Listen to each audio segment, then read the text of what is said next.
बिस्मिल्लाहिर्रहमानिर्रहीम। अस्सलाम वालेकुम। कैसे हैं आप लोग? मैं उम्मीद करती हूँ आप बिल्कुल ठीक होंगे। अल्लाह पाक आपको हर तरह की बीमारी और परेशानियों से बचाए, आमीन सुमा आमीन। आज हम कुकिंग होम में शेयर करेंगे ब्रेड का एक ऐसा डिज़र्ट जो मुश्किल से 10 मिनट में बनकर तैयार हो जाता है और इतना टेस्टी होता है कि खाने वाले आपकी वाह वाह करते ही नहीं थकेंगे। बहुत टेस्टी बनकर तैयार होता है। तो चलिए इसे बनाना स्टार्ट करते हैं।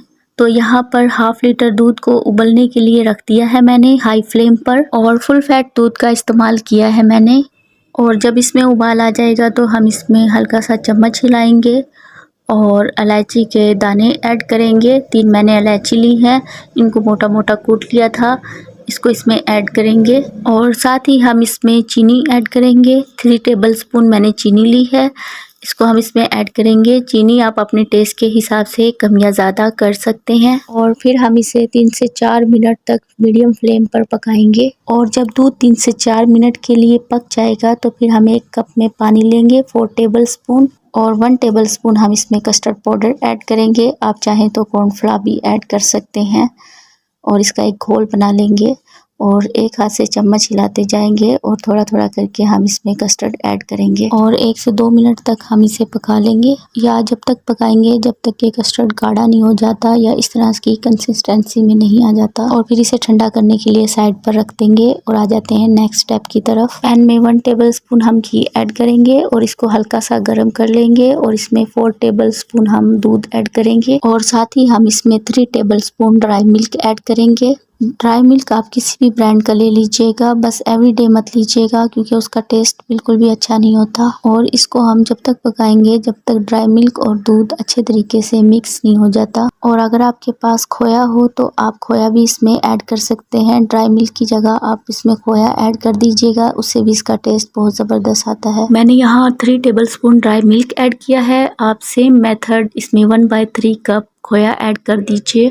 और जब ये इस तरह की कंसिस्टेंसी में आ जाएगा, यानी थोड़ा थिक हो जाएगा, तो फिर हम इसे ठंडा करने के लिए साइड पर रख देंगे। और चलते हैं नेक्स्ट प्रोसेस की तरफ। मैंने यहाँ 4 ब्रेड के स्लाइस लिए हैं और इनके किनारों को कट कर लिया है। अब हम ब्रेड का स्लाइस लेंगे और जो हमने ड्राई मिल्क से मिक्सचर बनाया है इसको इस पे स्प्रेड कर देंगे अच्छे तरीके से। और अगर आप ब्रेड के 4 स्लाइसेस यूज़ कर रहे हैं तो ड्राई मिल्क के मिक्सचर को आप 2 हिस्से में डिवाइड कर लीजिएगा। और अगर आप ब्रेड के 6 स्लाइस ले रहे हैं तो फिर आप इसे 3 हिस्सों में डिवाइड कर लीजिएगा। ड्राई मिल्क के मिक्सचर को अच्छी तरह से स्प्रेड करने के बाद दूसरा स्लाइस इस पर रख देंगे और फिर हम इसको 4 हिस्सों में कट कर लेंगे। फिर या तो आप इसको चौकोर काट लें या फिर ट्रायंगल में कट कर लें।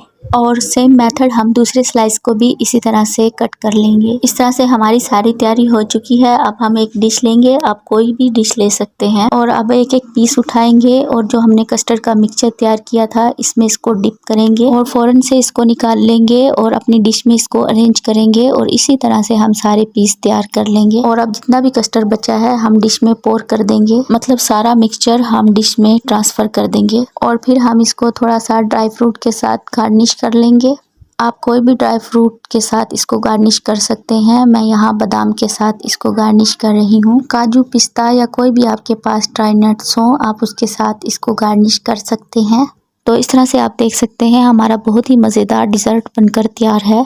और अब हम इसे 2 घंटे के लिए फ्रिज में रख देंगे ठंडा होने के लिए। और इस तरह से आप देख सकते हैं हमारा बहुत ही मज़े का ब्रेड का ये डिज़र्ट बनकर तैयार है, जो कि बनाना जितना आसान था उतना ही टेस्टी बनकर ये तैयार होता है। और जो हमने ब्रेड के अंदर फिलिंग तैयार की है ना ड्राई मिल्क की, वो इसको एक नेक्स्ट लेवल पर ही ले जाती है, तो बहुत अच्छा लगता है। तो आप इस रेसिपी को एक बार ज़रूर ट्राई कीजिएगा और मुझे बताइएगा कि आपका ये डिज़र्ट कैसा बना। आई होप आपको मेरी रेसिपी पसंद आई होगी। वीडियो पसंद आए लाइक, कमेंट, सब्सक्राइब कर दीजिएगा। दुआओं में याद रखिएगा। अल्लाह हाफ़िज़।